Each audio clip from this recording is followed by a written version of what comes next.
is AGL. It's hosting its Investor Day today, discussing its strategy, growth plans, operations, and its performance, of course, updating its FY23 and 24 earnings guidance.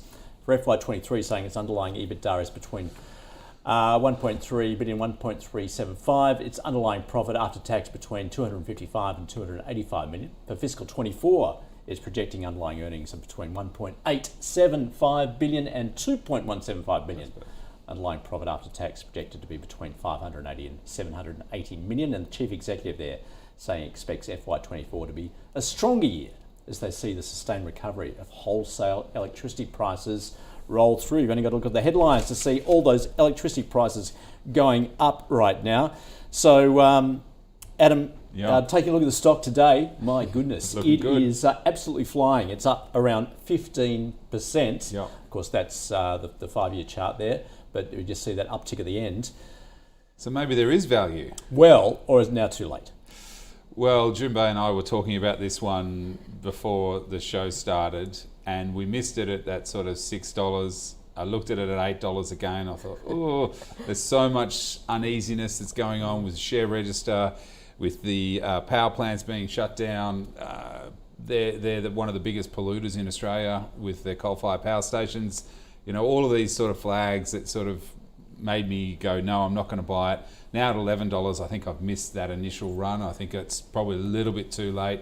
But with wholesale prices going where they're going, and we know electricity prices aren't going, they're only going one way, which is higher, this will really continue to be a story. And that 2024 story looks like it's being started to price in at the moment, potentially.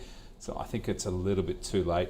If you hold it, you would definitely hold on to it. I think but for me, I'd be neutral on it at this price. Yep, Jun Bei? It's always a disclaimer that we missed it, so our view might be biased. Yeah. I will be selling it. Look, if you hold it, look, it's probably okay for some time. It's defensive and it's earning pretty much locked in simply because, government has given them the ability to increase price up to, over 20% for the next 12 months. So, from 1st of July. So, net, that next 12 months, they have very high confidence they will get to that earning. So my question is looking ahead, right? Everyone knows the price increase, they know what the earning is, but is the electricity price going to be another 20% in the following year? It's very, very unlikely because if it is going to be so significant increase, consumers start being very, very mindful of what they spend on, what electricity they use. And at the same time, it will cause political backlash.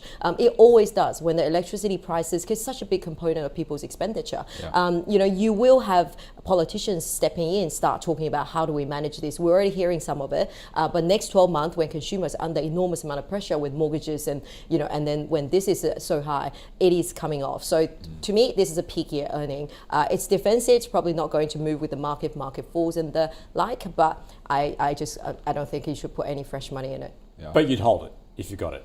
I will be selling it. Oh, you'd be selling it? Well, I just think there's better money to be made elsewhere to use your capital. Well, and I guess that goes to the point of both of you saying why you missed it. Well, that was for a reason, wasn't it? Yeah. Which you just outlined. Absolutely. And there's more red flags going on with this company. There's still, we just don't know how the board's reacting. I mean, today they're happy. They're jumping out of their seat trying to tell investors that everything's going to be okay. Yep. But there's still lots of stuff that's going on in the background and so it's just a little bit too hard at the moment at this price. All right, that is AGL. All right.